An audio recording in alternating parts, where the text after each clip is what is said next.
Naveed? How is the Josh? How is the Josh? I said, how is the Josh?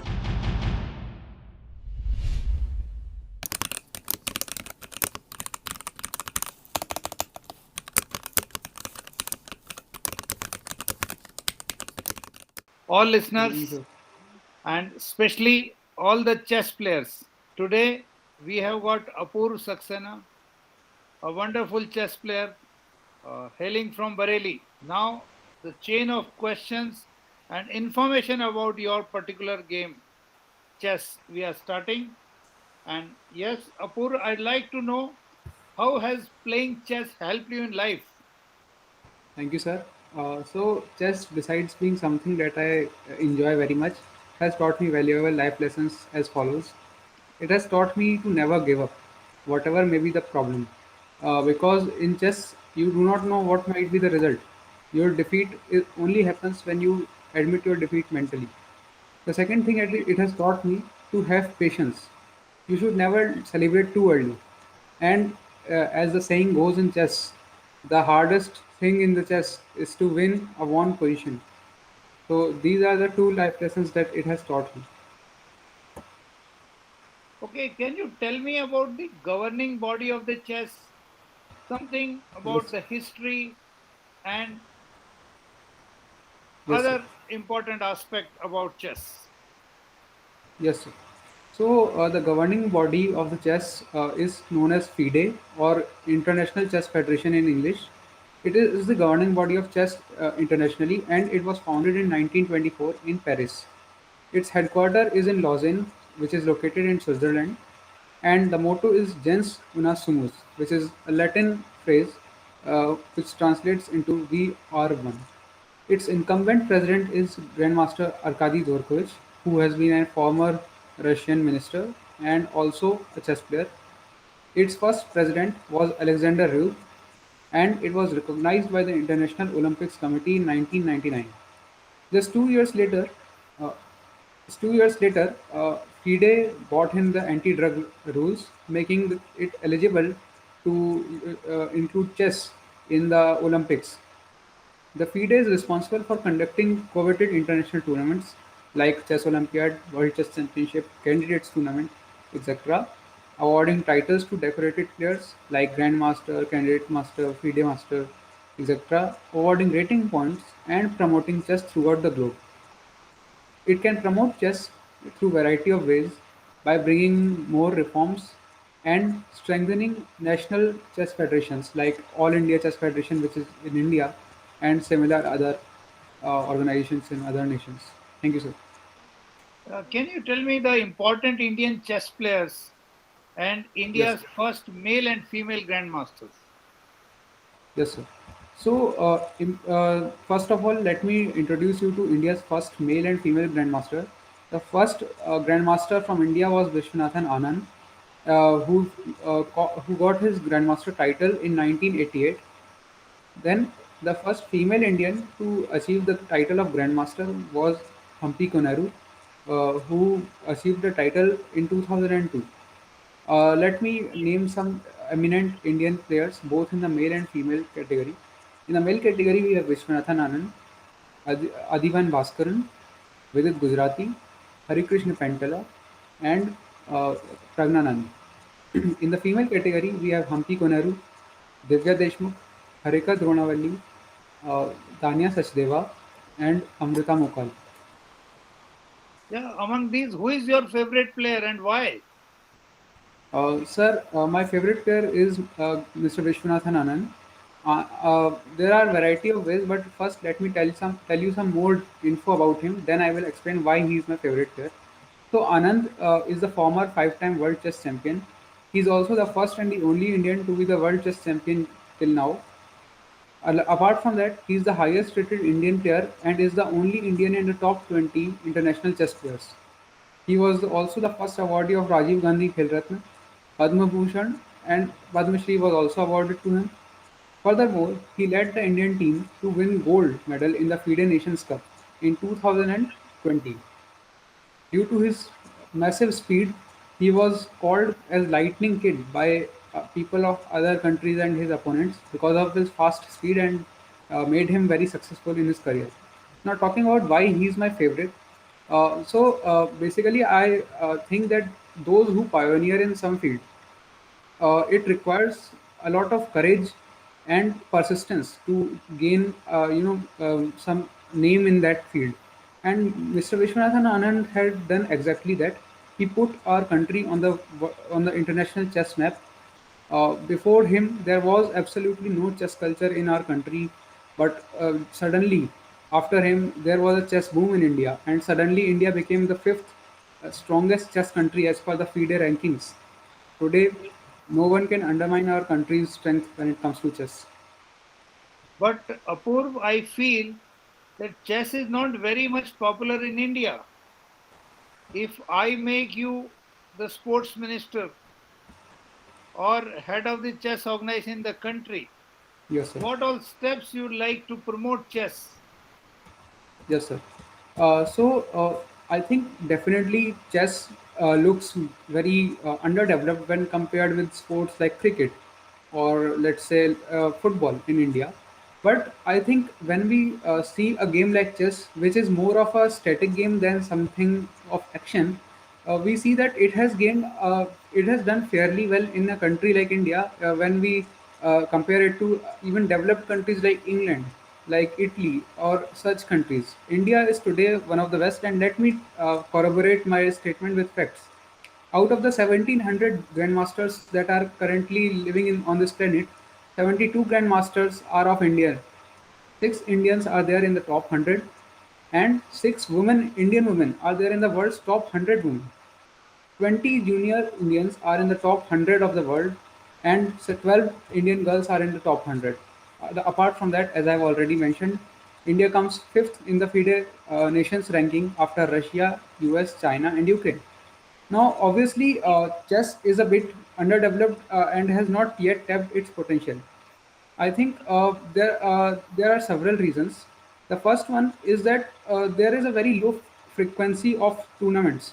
In Because of if a player wants to make his career in chess, and so he needs to play a lot more games. And if there will be not more tournaments, then somewhere Indian players will, not be able to catch up with the rest of the world. The second thing is that the our chess federation, All India Chess Federation, is a bit weaker and politicized, and I think that needs to be effectively reformed. As Shri Sanjay Kapoor ji, who is the new president, he's been taking actions regarding that. Furthermore, if I were to be the sports minister, I would bring in one reform. First of all, what I would do is that I would make it, I would support all the chess players financially who are in the top 100 of the country. Furthermore, I would also encourage propagation of chess in schools, in colleges, and especially we are having a lot of mental diseases spreading in our country right now. For example, Alzheimer is proven to be treated with chess. So I would encourage more and more people to play chess with using our machinery, whatever maybe the efforts. We will support our players, and we will put India back to its glory again. How you feel chess has improved your life and how you have felt gain by the chess? Sir, I think in if I were to relate chess with my life, I think the most important thing that I could implement in my own life was the coordination. Chess has taught me that how important it is to do the right thing at the right time in the right manner, which is very less people understand. In chess, you might be having the advantage of about 10, 13 points, having a much more material advantage than your opponent. But sometimes your opponent can defeat you just with one rook, some because your pieces are not coordinating. Whereas a good coordination can win you some games where you might not even have some advantage. So that has taught me how much importance the coordination holds, and I have successfully applied it to many real life challenges that I faced. For example, I am a volunteer at NSS, and many a times we are asked to organize things. So I got to learn that some people are especially creative in some field. For example, one of my friend, he does a good photography, so I know where to apply his skills. That has been taught to me by chess. That is why I am able to easily organize things in my college, and it has aided me in my life. Thank you.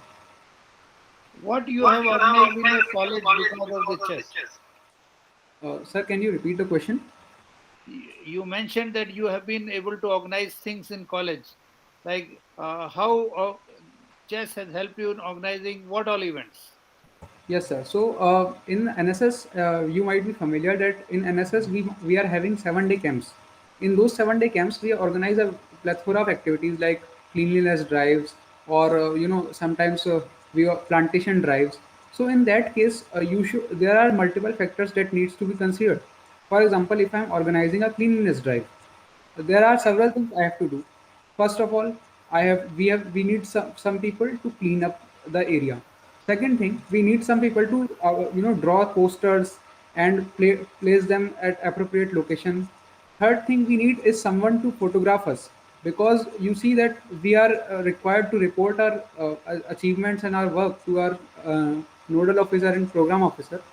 So in that case, multiple tasks need to be done simultaneously. And in chess, this same logic is applied in chess. In chess, multiple pieces are your pieces are working together to checkmate the opponent king. So similarly, you need to find out what skill each person holds. For example, as I gave just one example right now, I will give another. One of my friend, whose name is Sakshi, she is wonderful in writing, poems and short phrases and all that. So when I was given the responsibility to organize the cleanliness drive by my nodal officer, what I did, I gave her the task that you will be devising all the posters, which we will be pasting in the various places at the university. And all those poems, all those small phrases she wrote, and my nodal officer himself said that these phrases are very good, and they are very catchy, and people are reading them, they are taking their time to read those posters. So I said, sir, that is because of that, my friend, she is very skilled in this particular field, and that is the reason for her success. Okay. We keep hearing a lot about like so many grandmaster, youngest grandmaster, female grandmaster, but nobody in the world I've come across who can tell like how actually this title of grandmaster is decided. Yes, sir. So basically, we first must understand what are titles. Titles are given by the International Chess Federation to those players who are performing, outstanding performance in chess. Now there are four kinds of titles in increasing order of importance. The first one is the candidate master. The second one is the FIDE master. The third one is the international master, and the fourth one is the grandmaster. Now, the lowest one, that is the candidate master.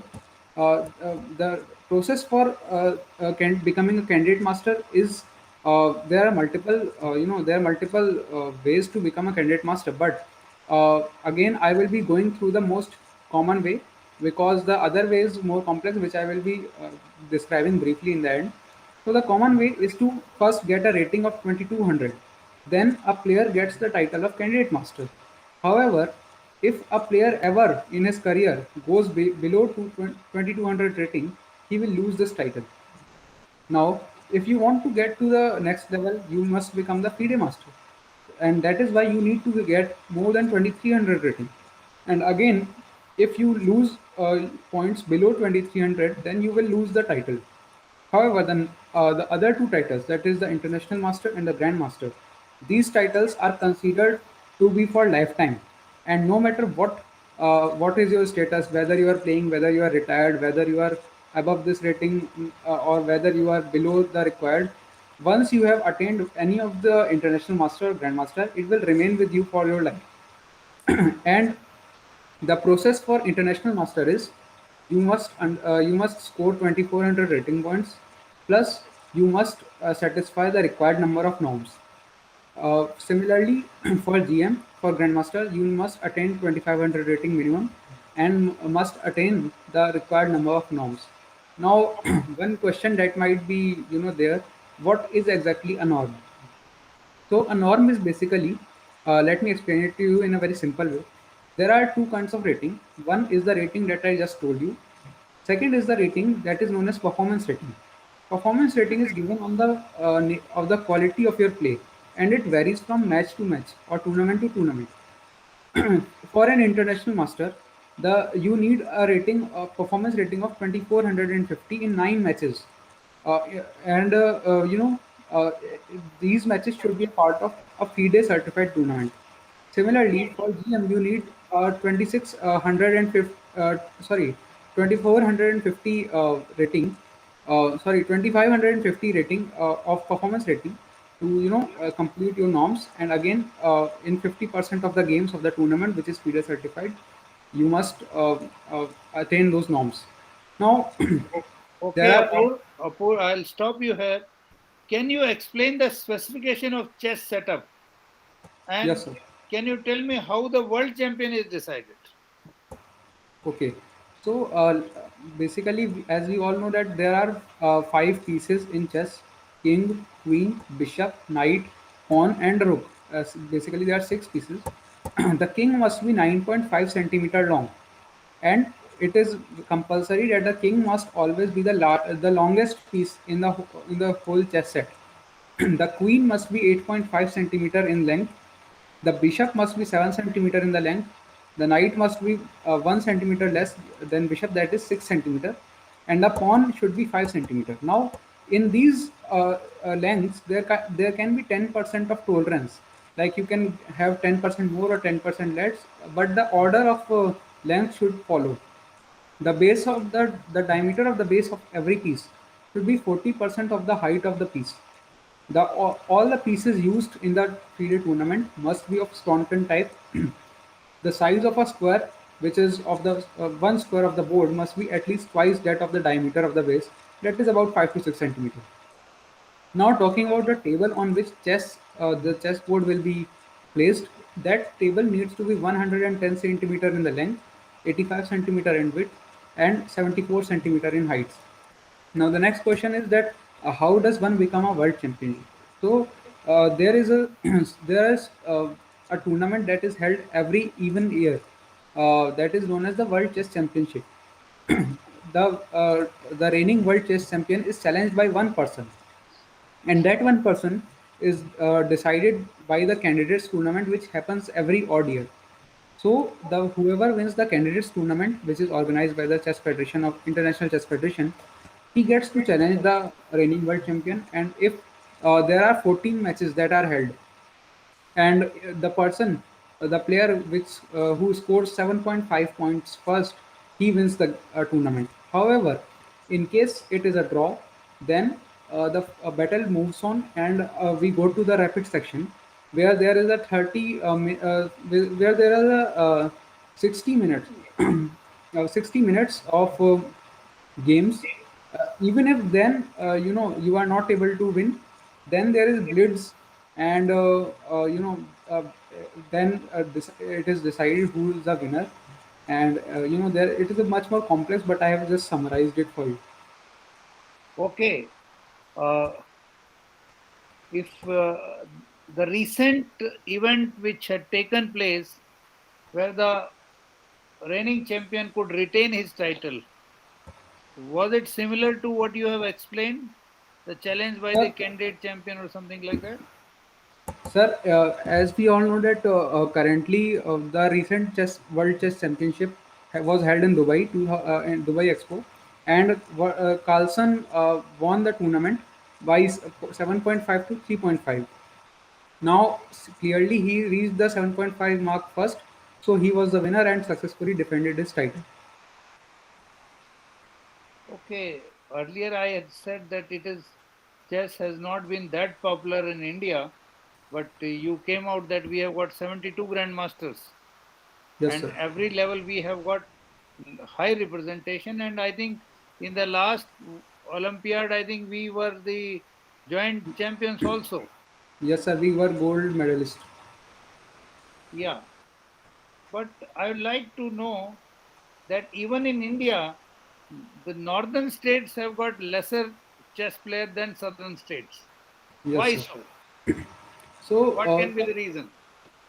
Sir there is a famous saying in Hindi कि खरबूजे को देख के खरबूजा रंग बदलता है and sir this same analogy has been implemented in the Indian Indian in our country. So what happened is that in the 70s 60s there was this player named Manuel Arun. He was a Tamil Christian and he was the first international master from India and he was based in Chennai. And seeing him, there was a small chess culture that developed in the outskirts of Chennai with opening of many clubs, many chess clubs like Mikhail Tile Club, and several other clubs were opened. Where the chess club is a place where chess is taught and practiced, and basically people play with each other and improve their game. Similar thing happened with Anand. So when Vishwanathan Anand was going, he came across one of the clubs in the outskirts of the Chennai, which is known as the Tal Club, and he joined that club just to escape from the tennis lesson that his father had enrolled him into, and he started going there, playing chess, and got hooked up. And that's how when Anand attained success, many more clubs opened in Chennai, and that grow like a chain reaction. Similarly, Andhra Pradesh, Karnataka, these states also emerged, and again Maharashtra then followed the same, and that is how it is all spreading. Hopefully, we have seen positive pattern in the northern side as well, with many states like Delhi, which is a UT, and particularly Madhya Pradesh also emerging, as major chess forces. Is chess a sport? And why it is not involved in the Olympics? So, chess is definitely a sport because it has been recognized by the International Olympics Association. However, a game being involved in Olympics has various factors into it. For example, the game must have sufficient viewership, sufficient followers around the world, and there are several other conditions as well. In 2007, FIDE applied to have chess included in Olympics, but it was only an exhibition match. However, due to limited popularity of chess and its nature being a more of a static sport, it was not accepted by the Olympics to be part of Olympics then. But we cannot say for future. Okay.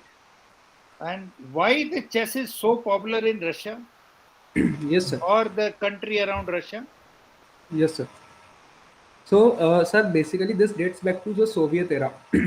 In Soviet era, uh, many a people found chess to be something that they could do in the pastime.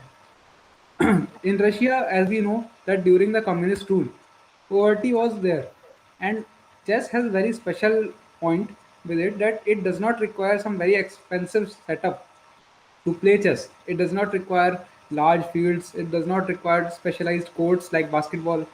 You can just have a board, make it yourself, and you can play and enjoy chess.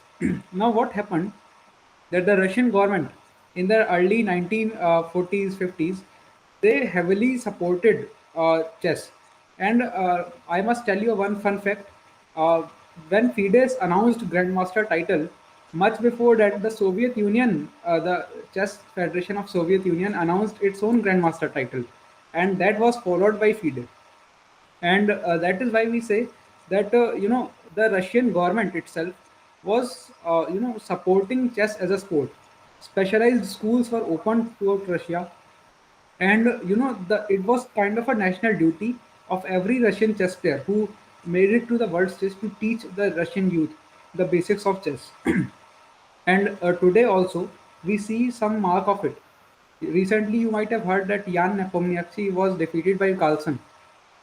Later, it was revealed that Carlsen was held by one of the chess players from Russia known as Daniel Dubov. And when this news broke out, suddenly a lot of people started uh, praying him that you have made a dishonor to the country that trained you. Russia they take chess very very seriously. It is a matter of national pride for them. So again, we saw that how people, just like we do with cricket, we see how India-Pakistan rivalry they do with chess, and that has led to great boom in the popularity of chess. And this can be easily seen that Russia today has the most number of grandmaster on the earth, with 255 grandmaster to be precise, and 2,000 titled players all over the world.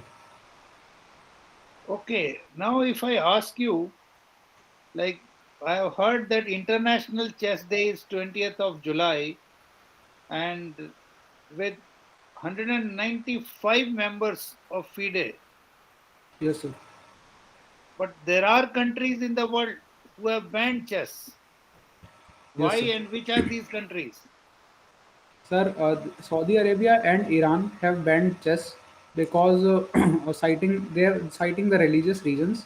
There is a popular belief that have unknown origin that chess encourages gambling, and gambling is considered to be something that is haram in Islam and some similar Abrahamic religions.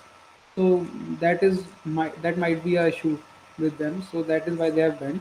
However, this has proved to be very bad for them because Iran has lost a very potent chess player, Ali Reza Firouza, to France.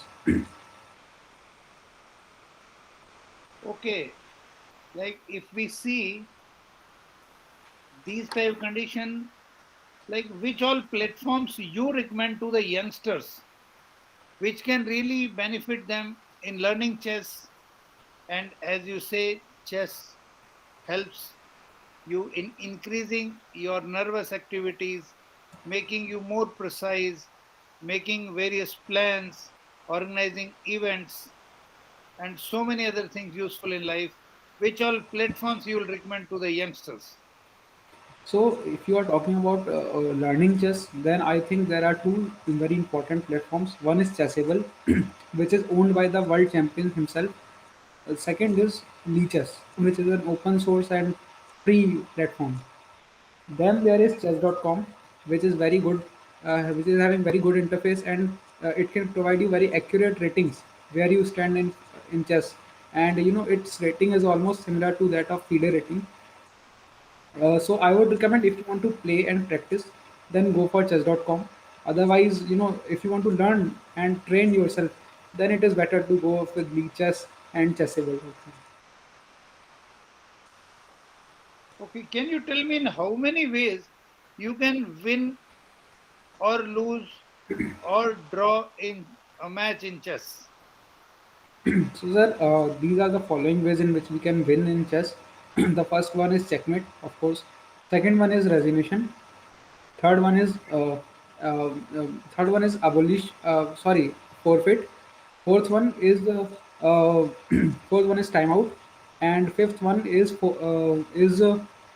cheating. That is the something related to disregarding the rules that FIDE have set up. Then we come to the draw. There are 10 ways to draw. The first one is stalemate. Then comes three move. Then comes the 50 move rule. Third one is insufficient material timeout. Fourth one is timeout. Fifth one is agreement. Sixth one is your threefold repetition. Seventh one is continuous checks. Eighth one is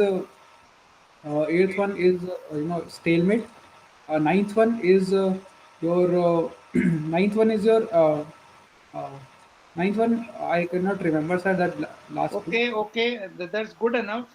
But I have heard, I'm not very sure it is correct or not, that you can win a chess match in just two moves. Is it possible? Yes, sir. It is very much possible. There is a special name for it. It is called fool's checkmate or fool's mate. It happens when the two pawns right in one pawn just adjacent and the other pawn just adjacent to the previous pawn. Both of them are moved. In that case, the opponent can use his queen to checkmate the king in just 2 moves. Okay. And every time we in the news we hear that that particular player started with white, he started with the black ones. What is this? And how does the difference it makes whether you play with white or whether you play with the black ones?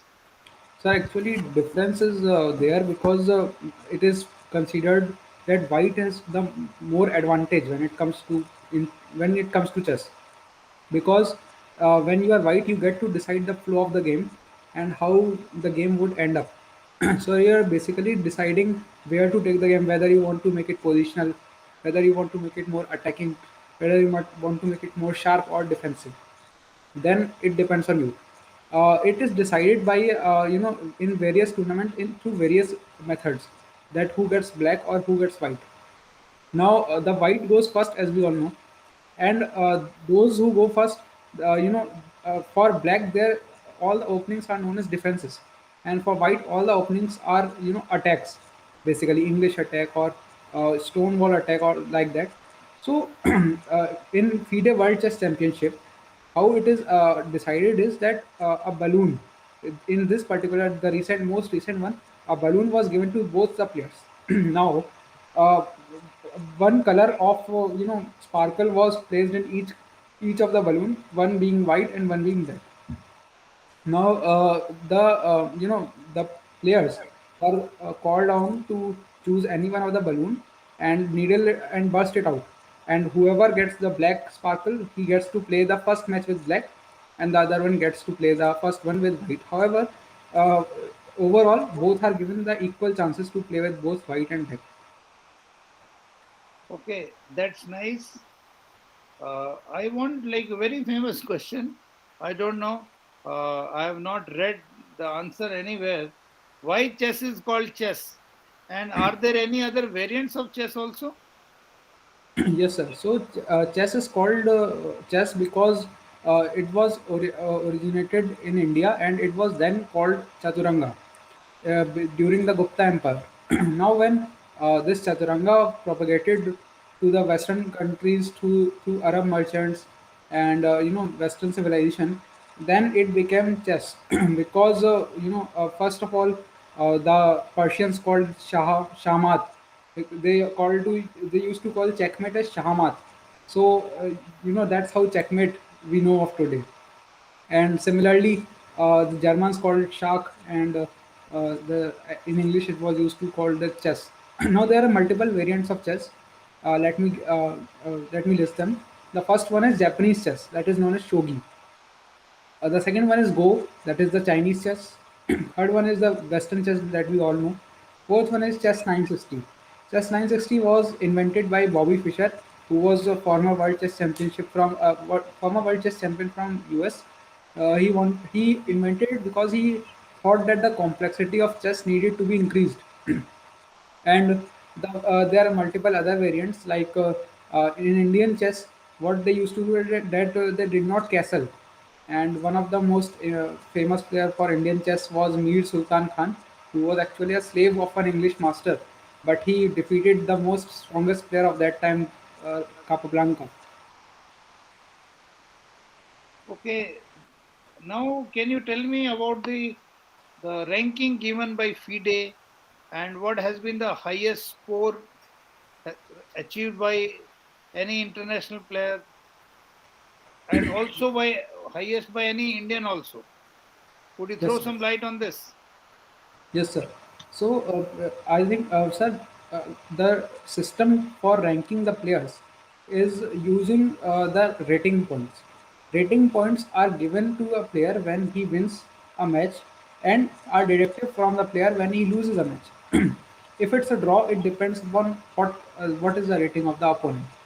If the opponent of the rating is less, then he loses point. If it is more, then he might gain points, or might be there might be no change.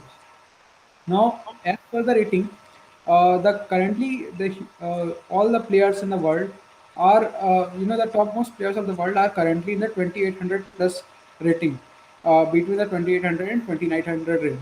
Out of these, there is one Indian, that is Viswanathan Anand, and the highest rated player Magnus Carlsen is having the rating of 2856, which is the currently the highest rating in the world.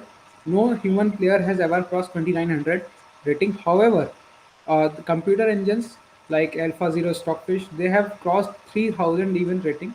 But again, that is beyond the scope because no human has ever done that. As far as sir,